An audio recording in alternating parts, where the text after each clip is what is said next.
जय श्री राम। नमस्कार और स्वागत है आपका राम कथा जीवन का आधार में।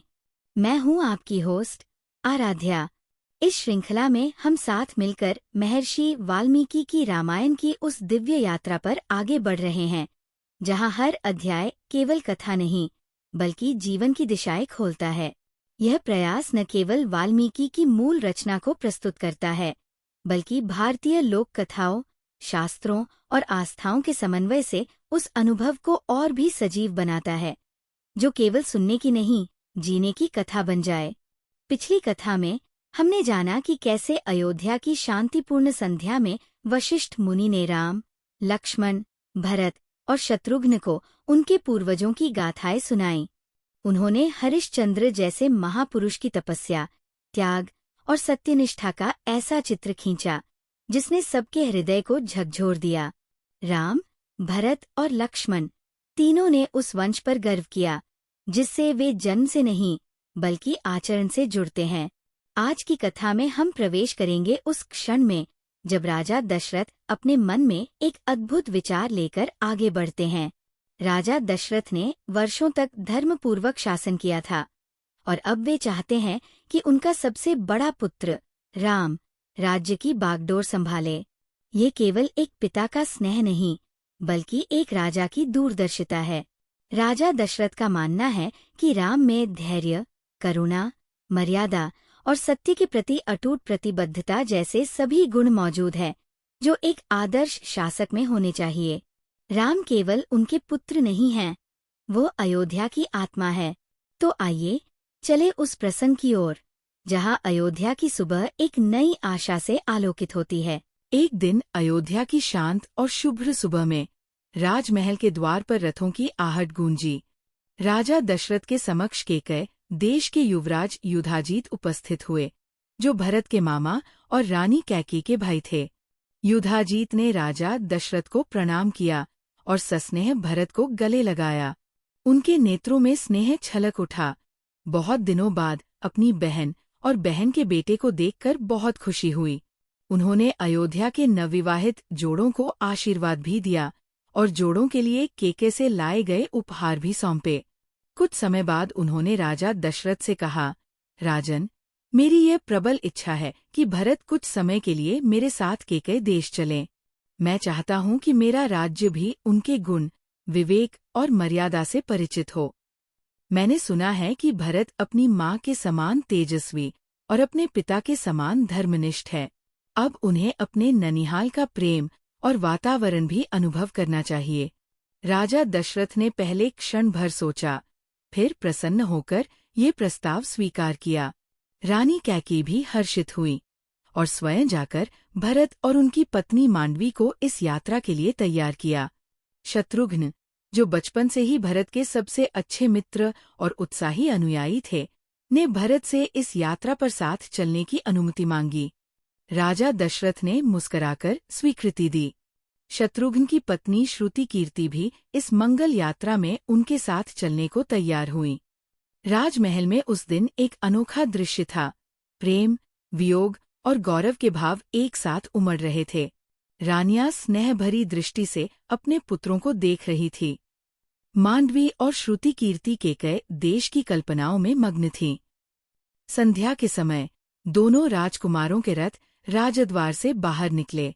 भरत और शत्रुघ्न अपने पत्नियों सहित केकय देश की ओर प्रस्थान कर गए। अब जब भरत और शत्रुघ्न अपनी पत्नियों सहित केकय देश के लिए प्रस्थान कर चुके थे, अयोध्या के राजमहल में एक विचित्र सी निस्तब्धता पसर गई थी। राजसभा शांत थी, पर मुनि वशिष्ठ के अंतर्मन में विचारों का समुद्र उफान पर था। उन्होंने अपने ध्यान में ये अनुभूति की थी कि कालचक्र अब अयोध्या के भविष्य की दिशा बदलने जा रहा है। उन्होंने अयोध्या की वंशावली पर एक दृष्टिपात किया, जिसने युगों तक धर्म की मशाल को जलाए रखा था। वशिष्ठ मुनि की दृष्टि दूर कहीं अतीत की ओर जा पहुंची। उन्होंने महाराजा दशरथ के जन्म और पराक्रम को याद किया, जिनके तेज से न केवल पृथ्वी बल्कि स्वर्ग भी कांप उठता था। उन्हें याद आया कि कैसे दशरथ के पिता राजा आज दोपहर में भगवान शिव की पूजा में लीन थे। उसी समय लंकापति रावण युद्ध के लिए आया हुआ था। लेकिन जब उसने राजा अज को भगवान शिव की भक्ति में लीन देखा तो वह दूर से ही उनकी पूजा प्रक्रिया देखने लगा। रावण खुद भगवान शिव का बहुत बड़ा भक्त था और इसलिए उसे लगा कि भगवान शिव की पूजा में लीन किसी व्यक्ति पर हमला करना उचित नहीं है। जब राजा अज ने अर्घ्य के लिए जल चढ़ाया तो उसने उसे आगे की बजाय पीछे की ओर फेंक दिया। ये देखकर रावण हैरान रह गया। युद्ध की भावना को त्याग कर उन्होंने राजा अज से पूछा कि पूजा के लिए जल हमेशा आगे की ओर डाला जाता है, आपने पीछे क्यों डाला? तब राजा अज ने उत्तर दिया, हे रावण, जब मैं ध्यानस्थ था तब मैंने अपनी अंतर्दृष्टि से एक योजन दूर वन में एक गाय को देखा जिस पर एक सिंह झपटने ही वाला था। उस गाय की रक्षा हेतु मैंने जल को पीछे अर्पित किया। रावण को विश्वास नहीं हुआ। वह एक योजन दूर उस स्थान पर गया। उसने देखा कि एक गाय हरी घास चर रही थी और थोड़ी दूर पर एक सिंह लेटा हुआ था जिसके पेट में कई बाण लगे हुए थे। ये देखकर रावण बिना युद्ध किए ही लौट गया। उसके मन में ये बैठ गया कि जिसकी दृष्टि, संकल्प और जल ही अस्त्र बन जाए, उस वीर से युद्ध नहीं किया जा सकता। फिर वो समय आया जिसने राजा अज के हृदय को तोड़ दिया। एक दिन वह वन में विचरण करते हुए एक सरोवर के समीप पहुंचे, जहां एक अद्भुत कमल खिला था।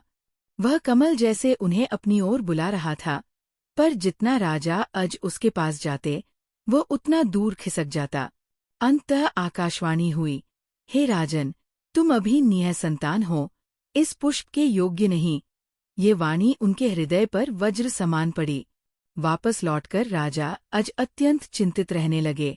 भले ही वे भगवान शिव के अनन्य भक्त थे, पर संतानहीनता उनकी आत्मा को व्यथित करती रही। तब भगवान शिव ने उसकी पीड़ा सुनी और धर्मराज से कहा, एक ब्राह्मण को अयोध्या भेजो ताकि राजा अज को एक अच्छी संतान प्राप्त हो। वह ब्राह्मण सरयू नदी के किनारे एक गरीब व्यक्ति के रूप में रहने लगा। एक दिन सरयू नदी के तट पर रहने वाला वो गरीब ब्राह्मण अपनी पीड़ा लेकर राजा अज के दरबार में पहुंचा और अपनी गरीबी की शिकायत की। राजा ने उसे सोने के सिक्के दिए, लेकिन ब्राह्मण ने ये कहते हुए मना कर दिया, ये लोक कल्याण के लिए धन है, जो तुम्हारा है वह मुझे दे दो। मैं केवल वही ले सकता हूँ जो केवल तुम्हारा हो। तब राजा अज ने अपना सोने का हार दिया, लेकिन उन्होंने उसे भी अस्वीकार कर दिया। राजा अज व्यथित हो उठे। उस रात्रि वे एक साधारण श्रमिक के वेश में नगर में निकल पड़े और एक लोहार की दुकान पर बिना परिचय दिए हथौड़ा चलाने लगे। रात भर की कठोर श्रम के बदले उन्हें एक मुद्रा मिला। उसी मुद्रा को लेकर वे अगली सुबह ब्राह्मण के घर पहुंचे। ब्राह्मण वहां नहीं था। उन्होंने वह मुद्रा उसकी पत्नी को सौंप दिया। जब ब्राह्मण लौटा तो उसने उस मुद्रा को भूमि पर फेंक दिया और तभी एक अद्भुत दृश्य घटित हुआ। भूमि फट गई, एक गड्ढा हुआ जिससे एक के बाद एक स्वर्णिम रथ निकलने लगे। प्रत्येक रथ आकाश की ओर उड़ रहा था। इस प्रकार 9 रथ उड़ गए। फिर आया 10वां रथ और उसमें एक तेजस्वी बालक विराजमान था। वह ब्राह्मण उसे लेकर राजा अज के दरबार पहुंचा और कहा, हे राजन, ये वही पुत्र है जो आपके त्याग से जन्मा है। ये 10वें रथ से उत्पन्न हुआ है, इसलिए ये पुत्र और यह रथ दोनों आपके हैं। राजा अज को आश्चर्य हुआ। उसने पूछा कि ये कैसे हुआ। ब्राह्मण ने बताया कि जब राजा अपने स्वार्थ को छोड़कर धर्म के लिए अपने अहंकार और संपत्ति का त्याग करता है, तो विधाता स्वयं उस बलिदान को अमृत फल में बदल देते हैं। यही बालक आगे चलकर सम्राट दशरथ बना। राजा अज ने उस बालक का नाम नेमि रखा। एक बार असुर शंभर ने स्वर्ग और इंद्र के सिंहासन पर हमला कर दिया। शुरू में देवताओं ने असुर शंभर से युद्ध किया, लेकिन वह बहुत शक्तिशाली था। देवता युद्ध हारने लगे। तब भगवान ब्रह्मा, इंद्र और अन्य देवताओं ने राजा नेमि से मदद लेने का फैसला किया। उन्होंने उसके कौशल और बहादुरी की महान कहानियां सुनी थीं। वे राजा नेमि के पास गए और उन्हें असुर शंभर के हमले के बारे में बताया। फिर उन्होंने उनसे इस युद्ध में उनकी मदद करने का अनुरोध किया। राजा नेमी देवताओं की मदद करने के लिए तैयार हो गए। राजा नेमी स्वर्ग पहुंचे और असुरों की सेनाओं को बहुत आसानी से नष्ट कर दिया। असुर शंभर क्रोधित हो गया। उसने 10 रूप धारण किए और एक ही समय में 10 बिंदुओं से राजा नेमी पर हमला किया। तब राजा नेमी ने एक ही समय में 10 दिशाओं में 10 बिंदुओं पर 10 शंभराओं का सामना किया और उन सभी को एक ही समय में मार डाला। क्योंकि उसने एक ही समय में अपने रथ को 10 बिंदुओं पर ले जाया और उन 10 बिंदुओं पर दुश्मनों से युद्ध किया, भगवान ब्रह्मा ने उसकी वीरतापूर्ण लड़ाई और रथ चलाने की प्रशंसा की और उन्हें दशरथ नाम दिया। इस नाम का अर्थ है वह जो एक ही समय में 10 बिंदुओं पर रथ चलाने में सक्षम हो। धीरे धीरे लोग उनका मूल नाम भूल गए और वे केवल दशरथ के नाम से जाने जाने लगे, जो नाम स्वयं भगवान ब्रह्मा ने दिया था। महर्षि वशिष्ठ को ये भी याद आया कि उस समय के विद्वान ऋषियों का मत था कि जब भी शनि ग्रह रोहिणी नक्षत्र की कक्षा में आएगा तो 12 वर्षों तक संसार में अकाल पड़ेगा। लेकिन अब शनि ग्रह रोहिणी नक्षत्र की कक्षा में नहीं आता। ऐसा माना जाता है कि शनि ग्रह द्वारा राजा दशरथ को दिए गए वरदान के कारण ऐसा नहीं होता। एक बार राजा दशरथ के शासनकाल में शनि ग्रह रोहिणी नक्षत्र की कक्षा के निकट आ गया था। अयोध्या के सभी ऋषियों ने चेतावनी दी कि यदि शनि ग्रह रोहिणी नक्षत्र में प्रवेश करेगा तो पृथ्वी अकाल आदि से नष्ट हो जाएगी। यह सुनकर दशरथ ने अपना धनुष बाण लिया, अपने रथ पर सवार हुए और आकाश की ओर चल पड़े। वे 1.25 लाख योजन चलकर रोहिणी नक्षत्र के पिछले भाग में पहुंचे, जो सूर्य से परे है। स्वर्ण के वस्त्र और रत्नचटित मुकुट से सुसज्जित, बहुमूल्य रत्नों से सुसज्जित स्वर्ण के रथ पर बैठे, ऊंचे ध्वज और हंस के रंग के घोड़ों से जुते हुए राजा दशरथ आकाश में दूसरे सूर्य के समान चमक रहे थे। उन्होंने धनुष की डोरी कान तक खींची और उसमें संहारक बाण चढ़ा दिया। जब देवताओं और असुरों ने संहारक बाण देखा तो वे भय से कांपने लगे। शनि ग्रह राजा दशरथ के पास आए और उनके चरणों में गिरकर कहा कि वे राजा को कोई भी वरदान दे सकते हैं और बदले में उनसे संहारक बाण वापस बुलाने का अनुरोध किया। राजा दशरथ ने शनि ग्रह से कहा कि वे केवल यही चाहते हैं कि शनि ग्रह कभी रोहिणी नक्षत्र की कक्षा में प्रवेश न करें। शनि ग्रह ने उनकी इच्छा स्वीकार कर ली। उस दिन के बाद से शनि ग्रह कभी भी रोहिणी नक्षत्र की कक्षा में प्रवेश नहीं करते। इस तरह राजा दशरथ ने सुनिश्चित किया कि पृथ्वी इस भयानक घटना से हमेशा के लिए बच जाए। महर्षि वशिष्ठ को ये सब याद आ गया। वे जानते थे कि यह कोई साधारण राजवंश नहीं है। अब जबकि राजा दशरथ वृद्ध हो रहे थे और राम की धर्मनिष्ठा, करुणा और ज्ञान की चर्चा पूरे अयोध्या में हो रही थी, तब महर्षि वशिष्ठ को लगा कि अब समय आ गया है। वे सोचने लगे, यदि इस वंश में राजा दशरथ जैसा सम्राट हुआ है तो उनकी विरासत को आगे बढ़ाने वाला भी उनके जैसा ही होना चाहिए। यह उत्तराधिकार केवल राजसी अधिकार नहीं है, ये धर्म, करुणा और नैतिकता की मशाल है, जिसे केवल वही थाम सकता है जो इसकी लपटों में खुद को जलाने का साहस रखता हो। अंत में महर्षि वशिष्ठ उठे और राजा दशरथ के राजकक्ष में प्रवेश किया। राजा दशरथ ने जब महर्षि वशिष्ठ को अपने समक्ष पाया तो उन्होंने उनके चरणों में प्रणाम कर उन्हें अपने समीप आसन ग्रहण करने का आग्रह किया। महर्षि वशिष्ठ ने राज सिंहासन के निकट रखे आसन पर स्थान ग्रहण किया और उनकी शांत, गंभीर दृष्टि राजा दशरथ के चेहरे को गहराई से देखने लगी। उन्होंने राजा दशरथ को गहरी सोच में डूबा हुआ देखा। उन्होंने राजा से पूछा कि क्या सब ठीक है? महर्षि वशिष्ठ को देखकर राजा दशरथ को राहत मिली। उन्होंने कहा, मैं आपसे ही मिलने आने वाला था। गुरुदेव, मेरे मन में कई दिनों से एक बात घूम रही है। जब भरत और शत्रुघ्न विदा हुए तो मैं जैसे भीतर से कुछ खाली हो गया, और अब राम की कीर्ति जिस प्रकार जनवरी से जनवरी में गूंज रही है, मुझे लगता है, क्या ये समय नहीं है कि हम उसे उत्तराधिकारी घोषित करें? महर्षि वशिष्ठ ने हल्की मुस्कान के साथ सिर हिलाया। राजन, मैं भी यही सोचकर आपके पास आया हूँ। मैंने ये वंश देखा है, इसके उद्भव की विलक्षणता को समझा है। और अब जब अयोध्या को अगली पीढ़ी की ओर बढ़ना है, तो नेतृत्व उसी को सौंपना चाहिए जो केवल पराक्रमी ही नहीं, धर्मनिष्ठ भी हो। राम उस दीप के समान है जो अंधकार में भी उजास देता है। राजा दशरथ गहन विचार में डूब गए। फिर बोले, गुरुवर, मेरे हृदय में राम को युवराज बनाने का संकल्प तो दृढ़ है, परंतु मेरा अनुभव कहता है कि निर्णय जितना धर्मसंगत हो, उतना ही सर्वसम्मति से भी होना चाहिए। क्या ये उचित न होगा कि हम राज्यसभा की बैठक बुलाएं और वहां सभी मंत्रियों, कुलीनों और विद्वानों की राय लेकर ये घोषणा करें? महर्षि वशिष्ठ ने सिर हिलाकर कहा, राजन, आपका ये विचार अति उचित है। अयोध्या की जनता, मंत्रीगण और धर्मगुरु सब यदि एक स्वर में इस निर्णय का समर्थन करें, तो ये केवल एक प्रशासनिक निर्णय नहीं रह जाएगा, ये एक उत्सव बन जाएगा, एक युग परिवर्तन का उत्सव। राजा दशरथ उठे। उनकी मुखमुद्रा में उत्साह था और हृदय में एक प्रकार की शांति।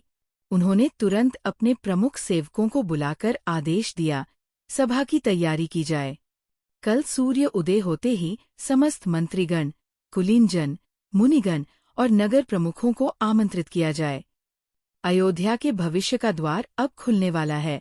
और इस प्रकार ये निर्णय लिया गया कि अगली सुबह एक भव्य और औपचारिक बैठक आयोजित की जाए, जहां राम को अयोध्या का युवराज बनाने का प्रस्ताव सबके सामने रखा जाए। अगले दिन सभा के आयोजन के पश्चात राजा दशरथ ने आमंत्रित ब्राह्मणों, राजाओं, मंत्रियों, नगरवासियों और ग्रामीण जनों को संबोधित करते हुए मधुर, स्पष्ट और प्रभावशाली वाणी में कहा, ये सर्वविदित है कि मेरे पूर्वजों ने इस उत्तम राज्य का शासन पुत्रवत किया है। मेरी यह इच्छा है कि इस इक्ष्वाकु वंश द्वारा संरक्षित भूमि को शुभता और सुख की प्राप्ति हो। मैंने सदैव अपने पूर्वजों के मार्ग का अनुसरण करते हुए प्रजाजनों की सेवा की है, पर अब ये शरीर हजारों वर्षों से इस श्वेत छत्र की छाया में कर्तव्यों का वहन कर रहा है। मैं थक गया हूँ। ये धर्म का भार अत्यंत भारी है, जिसे केवल वही धारण कर सकता है जिसमें साहस और संयम हो। अब मैं विश्राम चाहता हूँ। मैं ये राज्य अपने पुत्र को सौंपना चाहता हूँ, परंतु पहले मैं आप सबके, मेरे समीपस्थ ब्राह्मणों और कुलीनजनों की सम्मति प्राप्त करना चाहता हूँ। मेरा ज्येष्ठ पुत्र राम इंद्र के समान पराक्रमी है। वह शत्रु नगरों का विजेता है और सभी गुणों में मुझसे भी श्रेष्ठ है। वह धर्म के रक्षक हैं, चंद्रमा के समान सौम्य हैं और संपूर्ण लोकों का उचित अधिपति बनने की योग्यता रखते हैं। यदि राम राज्य का अधिपति बनता है, तो तीनों लोकों को भी उत्तम शासक मिलेगा। मैं ये निर्णय बहुत विचार करके ले रहा हूँ। यदि आपको ये उचित प्रतीत हो तो कृपया अपनी सम्मति दें। यदि कोई अन्य मार्ग अधिक हितकारी हो तो निसंकोच कहें। विरोधी विचारों की मंथन से ही सच्चा निर्णय निकलता है। राजा दशरथ की वाणी समाप्त होते ही समस्त सभा में तालियों और प्रसन्नता की गूंज उठी। जैसे मोर वर्षा के बादल को देखकर आनंदित होते हैं, वैसे ही वहां उपस्थित जनसमूह हर्षोल्लास से भर गया। भवन की दीवारें उनके प्रेममय घोषों से गूंज उठीं। राजा दशरथ की भावना को समझकर ब्राह्मण, नगरजन और ग्रामवासी आपस में विचार कर एकमत हो बोले, राजन, आप वृद्ध हैं, आपकी आयु हजारों वर्षों की है। आप राम को युवराज के रूप में प्रतिष्ठित करें। हम सब राम को श्वेत छत्र की छाया में एक विशाल गज पर सवार होकर युवराज के रूप में देखना चाहते हैं। राजा दशरथ ने सभा के विचारों को स्पष्ट करने का प्रयास करते हुए कहा, आप सभी राम को युवराज के रूप में क्यों देखना चाहते हैं? मेरे अन्य पुत्रों को क्यों नहीं? सभा में उपस्थित जनसमूह ने उत्तर दिया, हे राजन, आपके पुत्र राम में अनेक अद्भुत गुण हैं। वह देवताओं के समान पुण्यशील है, सत्य और धर्म में निष्ठा रखते हैं। वे समस्त इक्ष्वाकु वंश के राजाओं में सर्वश्रेष्ठ है। वे सत्यनिष्ठ हैं, सहनशील हैं और दुख में लोगों को सांत्वना देने वाले हैं। वे सदैव प्रिय और मधुर वाणी बोलते हैं, वृद्ध ब्राह्मणों का सम्मान करते हैं और ज्ञानियों से मार्गदर्शन लेते हैं। वे समस्त दिव्य, मानुष और दैत्य अस्त्रों में निपुण हैं। उन्होंने वेद और वेदांगों का गहन अध्ययन किया है। संगीत, राजनीति, युद्ध नीति में उनका कोई समकक्ष नहीं है। वे युद्ध में जाते हैं, विजय प्राप्त करते हैं और फिर नगरवासियों का कुशलक्षेम पूछते हैं, जैसे पिता अपने पुत्रों का हाल पूछता है। राम सत्यवादी, धैर्यवान, संयमी और ब्रह्मा की भांति मेधावी है। वे किसी निर्दोष पर क्रोध नहीं करते और योग्यजनों को धन और सम्मान से विभूषित करते हैं। उनकी छवि, गुण और करुणा लोगों को मंत्रमुग्ध कर देती है। वे विष्णु के समान शक्तिशाली हैं और संपूर्ण लोकों के संचालन में सक्षम हैं। राजन, राम का जन्म आपके पुण्य का फल है। उनकी दीर्घायु, आरोग्य और सफलता के लिए नगर की स्त्रियां प्रतिदिन प्रार्थना करती है। हम सभी की यही कामना है कि राम युवराज घोषित हों। आप कृपया हमारी ये सामूहिक इच्छा पूर्ण करें। राजा दशरथ प्रजाजनों की एकता, प्रेम और समर्पण को देखकर भाव विभोर हो उठे। उन्होंने सभा की स्वीकृति को ईश्वर का संकेत माना और मन ही मन ये निश्चय कर लिया कि अगली प्रातः राम को युवराज पद पर अभिषिक्त किया जाएगा। जब राजा दशरथ ने रानी कौशल्या को ये खबर सुनाई तो उनकी आंखों में खुशी के आंसू भर आए। उन्होंने कहा, मेरे राम हमेशा महानता के लिए किस्मत में थे। मुझे उन पर बहुत गर्व है। वे हमारे परिवार को गौरव और अयोध्या में समृद्धि लाए। रानी कैकेयी भी इस घोषणा से बहुत खुश थी।